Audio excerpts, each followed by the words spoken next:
Selamat Paskah buat setiap saudara sekalian yang menyaksikan ibadah online ini, dan saya menyapa setiap saudara dengan kasih Tuhan. Sebagai gembala saya kangen dengan saudara semua, dan kita tetap sabar sampai waktu pemerintah mengizinkan kita kembali bisa berkumpul beribadah secara fisik, tetapi itu semua tidak mengurangi sukacita kita. Nah, arti Paskah adalah Passover atau melewati. Nah, hari ini kita sedang melewati keadaan yang sangat berat, krisis dan juga pandemik COVID-19. Tetapi kita percaya bahwa bersama dengan kuasa kebangkitan Kristus, maka kita pasti akan melaluinya dan kita akan lihat kemenangan demi kemenangan. Katakan amin. Nah, dalam peristiwa Paskah, ada begitu banyak tercatat Yesus mengunjungi murid-muridnya setelah dia bangkit dari kematian. Dan ada satu peristiwa yang mirip dengan apa yang sedang kita alami hari ini. Ketika murid-murid Yesus ketakutan dan mengunci diri di sebuah rumah dengan pintu yang tertutup dengan rapat. Lagi lockdown, lagi stay home istilahnya. Tetapi apa yang terjadi? Mari kita lihat dalam Yohanes pasal 20 ayat 26 sampai ayat 31. 8 hari kemudian, murid-murid Yesus berada kembali dalam rumah itu. Dan Thomas bersama-sama dengan mereka, dengan murid-murid Yesus yang lain. Sebelumnya Thomas lagi absen. Makanya saudara sekalian, kita tidak boleh absen daripada semua yang namanya pertemuan ibadah kita. Katakan amin. Sekarang setelah kita ibadah online, orang baru berkata, saya kangen kebaktian. Makanya nanti kalau sudah begitu kita sudah boleh ibadah kembali bersama, jangan pernah absen. Katakan amin. Nah, sementara pintu-pintu terkunci, Yesus datang dan ia berdiri di tengah-tengah mereka. Dimanapun di rumah saudara, Anda mungkin sedang stay home, lockdown karena ketakutan, Yesus bisa datang juga hari ini buat saudara, dan dia berdiri di tengah-tengah saudara, dia hadir dalam rumah saudara, dia hadir dimanapun Anda menyaksikan program ini, dan berkata, damai sejahtera bagi kamu. Wow, ada berita damai di tengah semua ketakutan, di tengah semua krisis dan badai. Ada kata shalom, ada kata damai. Ucapkan bersama saya shalom.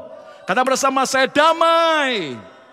Kemudian Yesus berkata kepada Thomas, taruhlah jarimu di sini dan lihatlah tanganku.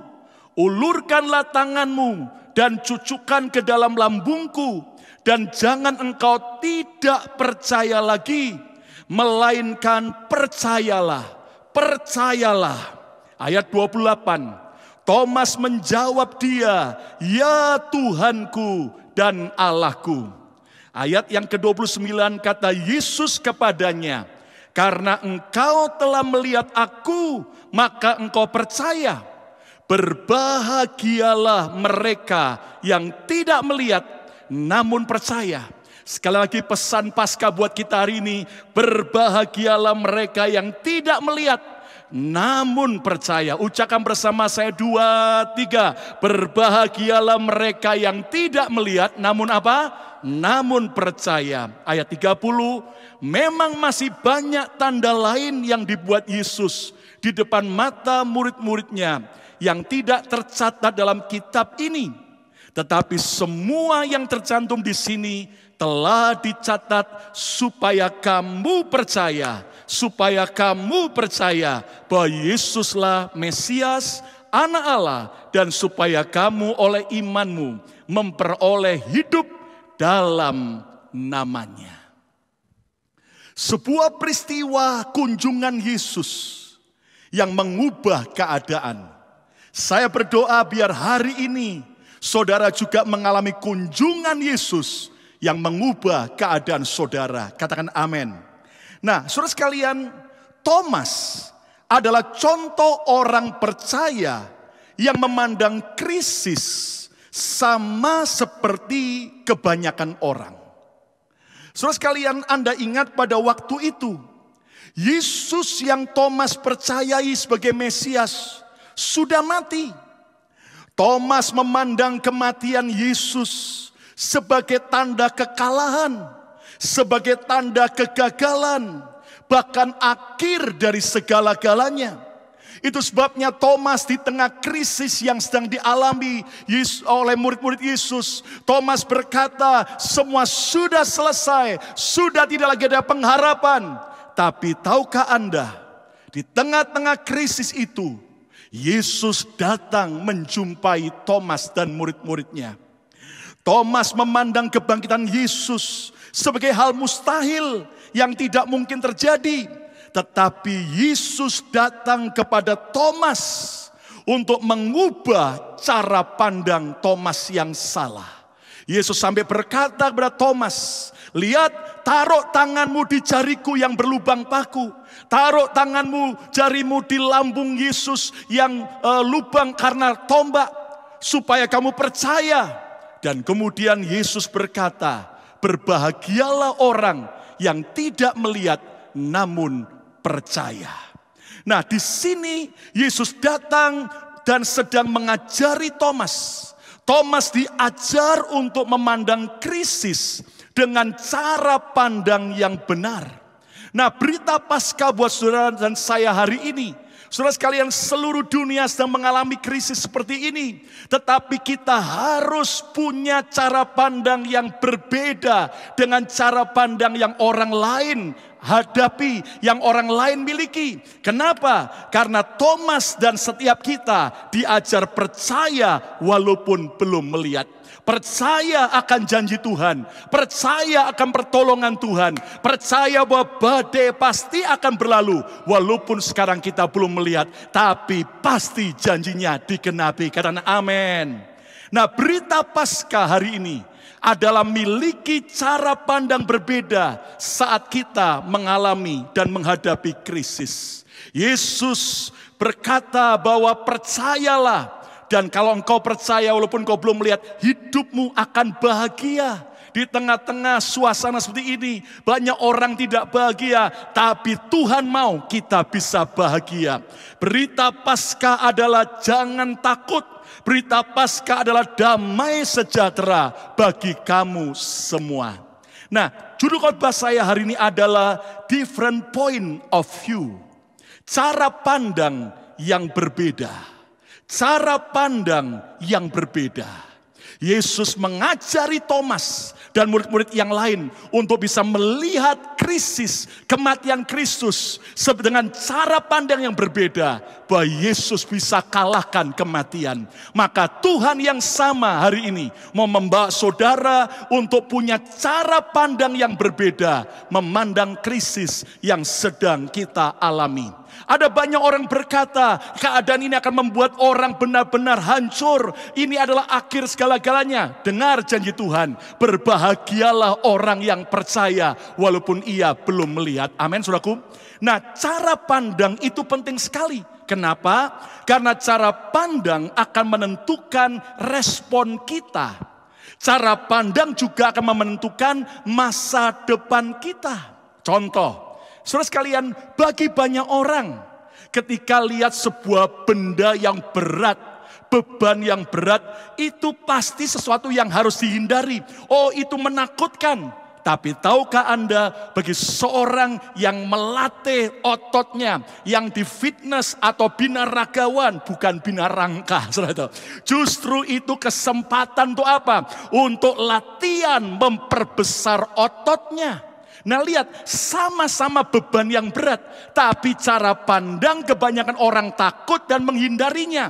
Sementara bagi binaragawan itu justru itu sesuatu latihan untuk memperbesar, membentuk ototnya. Jelas kita semua tidak mau mengalami krisis, tapi kalau Tuhan izinkan terjadi, jangan takut, karena ini adalah latihan bagi otot iman saudara dan saya. Katakan amin.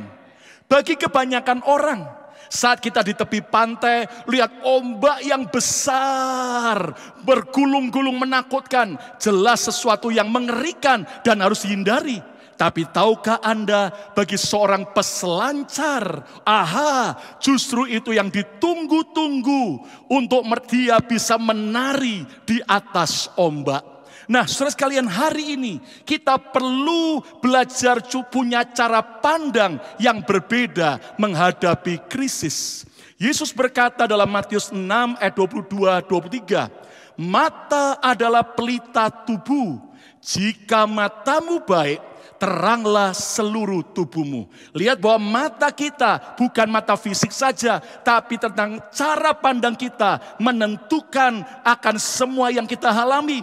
Jika cara pandang kita baik, teranglah seluruh tubuhmu. Ayat 23, jika matamu jahat, cara pandang kita salah, cara pandang kita jelek, jahat, gelaplah seluruh tubuhmu. Masa depan kita juga gelap. Jadi jika terang yang ada padamu gelap, betapa gelapnya kegelapan itu. Nah, Tuhan Yesus hari ini mengajar setiap kita punya cara pandang yang berbeda daripada kebanyakan orang. Cara pandang yang benar akan membuat segalanya jadi terang. Pandanglah krisis dengan cara pandang yang benar. Engkau akan melihat akan ada terang pertolongan Tuhan yang dahsyat. Katakan amin. Cara pandang yang salah justru membuat segalanya jadi gelap. Lihat tentang 12 para pengintai bangsa Israel. Melihat tanah Kanaan yang sama, melihat musuh yang sama, melihat keadaan yang sama. Tapi waktu mereka pulang, lihat ternyata 10 pengintai berkata yang negatif. Sementara Yosua dan Kaleb 2 orang saja, minoritas, berkata yang positif. Lihat semua yang dipandang sama, tapi cara pandang mereka berbeda. Dan hasil akhir mereka juga berbeda. Ketika bangsa Israel melihat raksasa Goliat dari Filistin yang menantang mereka, semua ketakutan, semua lari sembunyi. Tapi ada satu anak muda yang bernama Daud punya cara pandang yang berbeda, di mana dia melihat bahwa Tuhan yang menyertai dia lebih besar daripada Goliat, dan akhirnya dia hadapi dan dia kalahkan Goliat. Miliki cara pandang berbeda dalam saat menghadapi krisis. Saudara sekalian, sejarah mencatat justru pada masa sukar, justru pada masa sulit, kita lihat bahwa ada orang-orang yang hebat akan muncul. Juga kreativitas, penemuan-penemuan yang ajaib justru akan muncul. 2008, 2009, Amerika mengalami krisis ekonomi, goncangan, banyak yang kehilangan kerjaan, banyak rumah disita, banyak perusahaan tutup. Tapi lihat, di tahun 2008, 2009 itu, kalau Anda jeli perhatikan, justru muncullah banyak terobosan-terobosan baru dalam dunia bisnis. Ada Uber, ada kemudian Grab, dan sebagainya. Justru muncul saat krisis terjadi. Lihat ketika Steve Jobs, ya, pendiri Apple, dalam keadaan semuanya baik, maka dia belum menemukan yang namanya semua penemuan yang hebat. Tapi justru saat dokter berkata bahwa kamu kena kanker dan usiamu hanya tinggal beberapa tahun lagi, maka di saat itulah krisis membuat Steve Jobs akhirnya bisa menemukan penemuan-penemuan yang hebat, iPod, iPad, dan kemudian saudaraku, iMac dan sebagainya, sampai hari ini berdampak. Hari ini saudara sekalian, mari kita pandang krisis dengan cara pandang yang berbeda. Katakan amin. Nah, cara pandang yang benar itu, saudara, nggak otomatis kita bisa ketemukan. Lihat, bayangin, Thomas itu 3,5 tahun bersama Yesus tiap hari. Lihat mujizat, tapi masih belum punya cara pandang yang benar. Hari ini nggak tahu berapa lama kita jadi anak Tuhan, setinggi apa Anda jabatan di gereja, atau bahkan kita hamba Tuhan melayani udah berapa tahun. Tapi itu tidak menjamin kita punya cara pandang yang benar. Hari ini izinkan Tuhan mengupgrade, mengubah, biar kuasa Paskah akan membuat saudara dan saya punya cara pandang yang benar. Nah, rahasia mempunyai cara pandang yang benar, yang pertama adalah bergaul dengan Tuhan yang maha besar. Bergaul dengan Tuhan yang maha besar. Saudara sekalian, kita bersyukur di tengah-tengah murid-murid ketakutan, di dalam ruangan itu dan pintu tertutup, Yesus datang menjumpai mereka. Agama lain mengajarkan, carilah Tuhan, temukan Tuhan. Tapi kita bersyukur, berita Paskah justru Tuhan yang mencari kita. Katakan amin. Hari ini dimanapun Anda berada, Tuhan mencari saudara, Tuhan mengunjungi saudara, dan Dia mau supaya apa? Saudara memandang Tuhan lebih besar dari segala-galanya. Bergaullah dengan Tuhan yang Maha Besar. Yesus mendatangi murid-muridnya dalam peristiwa Paskah supaya apa? Supaya mereka melihat Yesus yang Maha Kuasa, Yesus yang Maha Besar, Yesus yang pemenang, Yesus Alfa dan Omega. Mazmur 135 ayat yang kelima berkata, sesungguhnya aku tahu bahwa Tuhan itu Maha Besar dan Tuhan kita itu melebihi segala Allah. Haleluya. Kita harus tahu. Lihat kanan kirimu senggol di rumah, katakan kamu harus tahu ya. Kalau nggak ada orang lain lihat tembok sebelah, katakan kamu harus tahu ya kan. Nah, Anda tahu harus apa? Taunya apa? Bukan tahu soal masalahku besar, mati aku ya toh. No. Kita harus tahu bahwa Tuhan kita Maha Besar.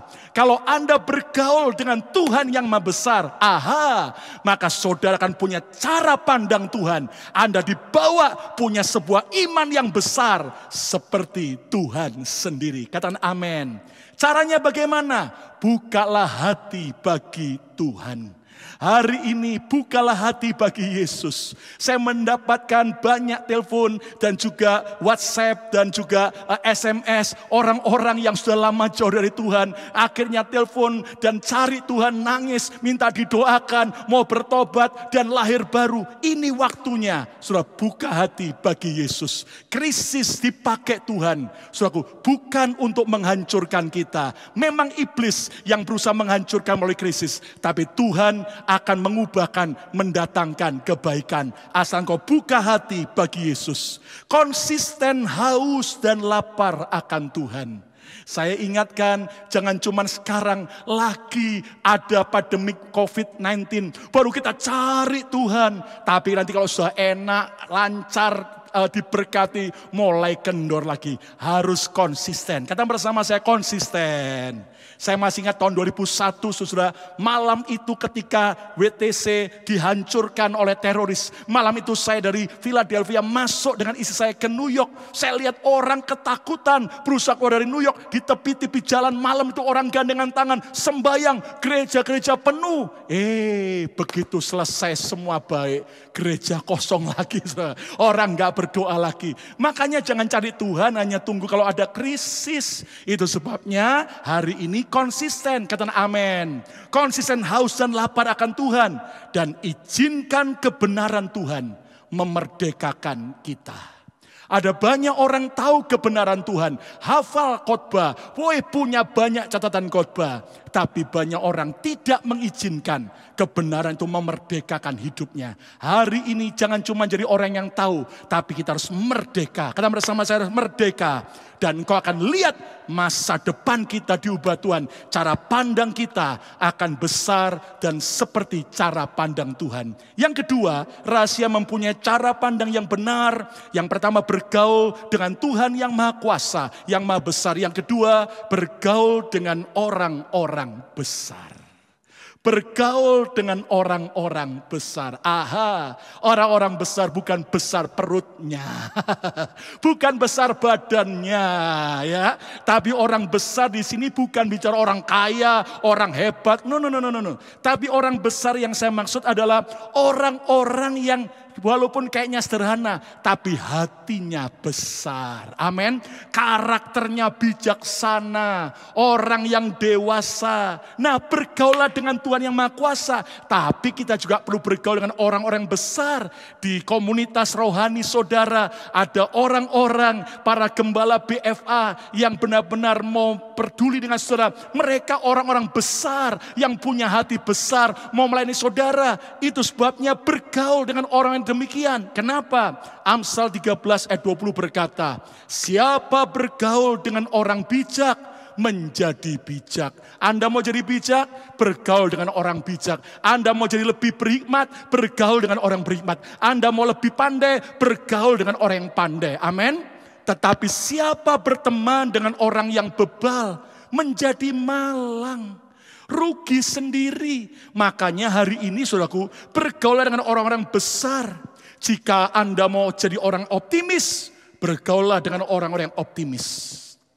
Tapi kalau saudara mau jadi orang pesimis, tiap hari kumpul dengan orang-orang pesimis, maka hidupmu akan juga pesimis. Satu kali ada seekor katak yang tinggal di sebuah saudaraku tepi rawa dan berteman dengan tikus. Nah, katak dan tikus ini bersahabat baik. Karena mereka saling bersahabat, maka mereka berjanji untuk setia sampai akhir. Maka mereka demi persahabatan, maka katak dan tikus mengikatkan kaki satu mereka dengan tali, sementara ujung satunya diikatkan dengan satunya lagi. Sehingga katak dan tikus sejak itu kakinya dua-dua terikat, gak bisa pisah, kemana-mana bersama-sama. Wah, kayaknya indah, luar biasa. Tapi apa yang terjadi? Satu kali waktu ketika mereka lagi di tepi sebuah danau, mendadak dari langit muncullah Raja Wali yang menukik. Apa yang terjadi? Mendadak kita lihat itu katak, lihat langsung katak saudaraku nyemplung ya ke dalam air menyelamatkan diri. Anda ngerti ternyata tikus yang kakinya juga terikat dengan katak ikut juga masuk ke dalam air. Dan rupanya karena itu burung Raja Wali terus cari saudaraku, maka katak nyelam di dalam air cukup lama. Tikusnya Anda tahu kehabisan nafas dan mulai mati. Kenapa? Gara-gara tertarik dengan tali yang diikatkan dengan katak itu. Terseret dan Anda tahu akhirnya tikusnya ngapung ke atas air. Si katak di dalam air berkata aman, selamat. Enggak taunya Raja Wali lihat ada tikus mulai ngambang di atas permukaan danau. Dihajar selat dan Anda tahu kataknya juga ikut terangkat. Dan akhirnya Anda tahu dua-duanya jadi barbecue bagi si Raja Wali. Anda lihat orang kalau salah bergaul, saudara, dia juga akan ikut dampaknya. Orang yang bergaul dengan orang-orang besar, hidupnya akan jadi besar. Tapi orang-orang yang bergaul dengan para pecundang, hidupnya pun akan jadi pecundang. Penggosip, kalau kumpul sama penggosip, jadi raja dan ratu gosip, saudara itu. Nah, katanya orang ini karena social distance dan juga sebagainya, maka gosip berkurang. Iya, ketemunya berkurang, tapi ternyata gosipnya tambah kenceng, saudara itu. Nah, saudara sekalian, caranya bagaimana? Kita bergaul dengan orang-orang besar. Caranya jauhi pergaulan yang merusak. Hari ini ambillah keputusan. Ada orang-orang yang Anda harus jauhi. Karena Anda tahu bahwa orang-orang itu memberi pengaruh buruk buat saudara. Saya tidak berkata bahwa kita kemudian eksklusif dan memusuhi mereka. Enggak. Tapi Anda harus tahu daripada Anda sendiri yang celaka. Seperti katak tadi, seperti tikus tadi. Lebih baik Anda harus jauhi orang-orang yang memberi pengaruh yang buruk. Lalu kemudian beradalah dalam pergaulan yang membangun.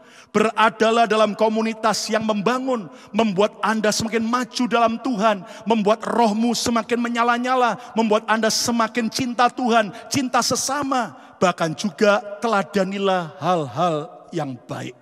Enggak ada orang yang sempurna, ibarat makan ayam, ingat, jangan semuanya dimakan, koit nanti saudara itu.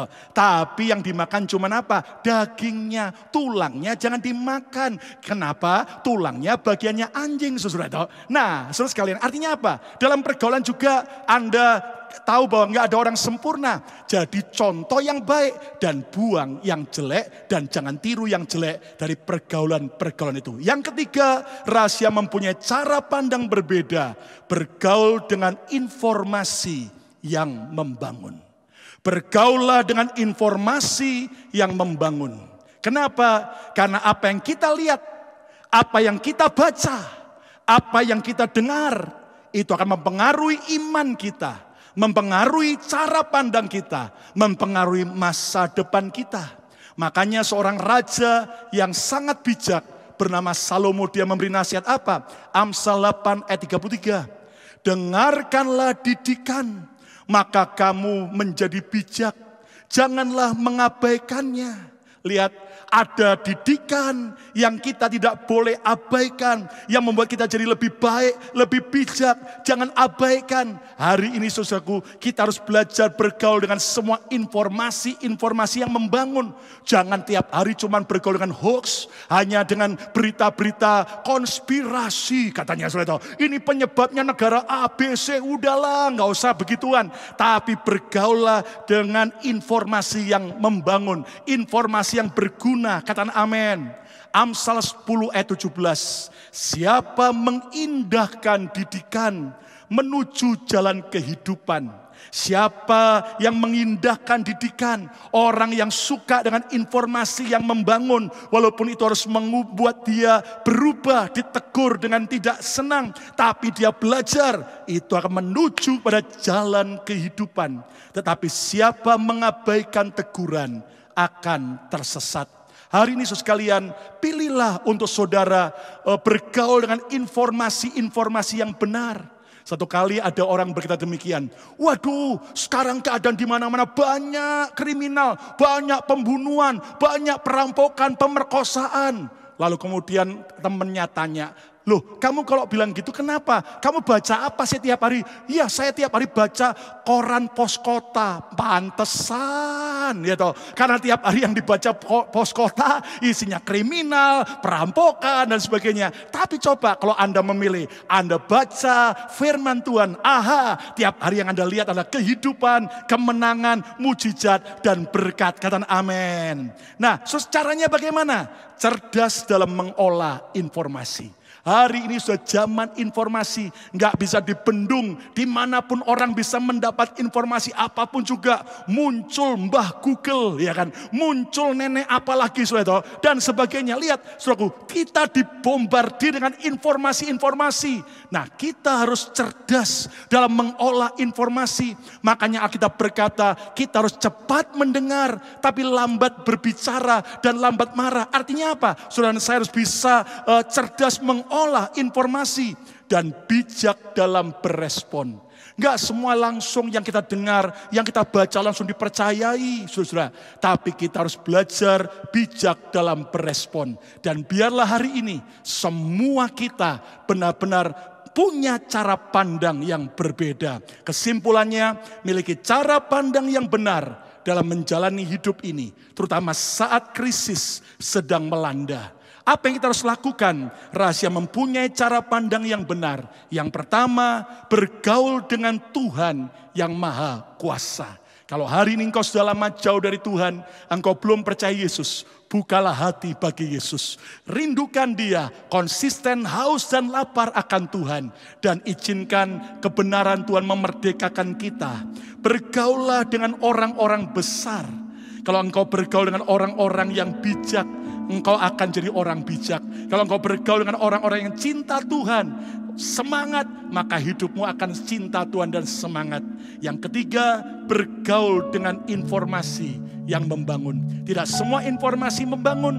Tinggalkan informasi yang melemahkan, informasi yang membuat kita rugi, tapi hanya terima informasi yang membangun. Selamat Paskah, Tuhan memberkati.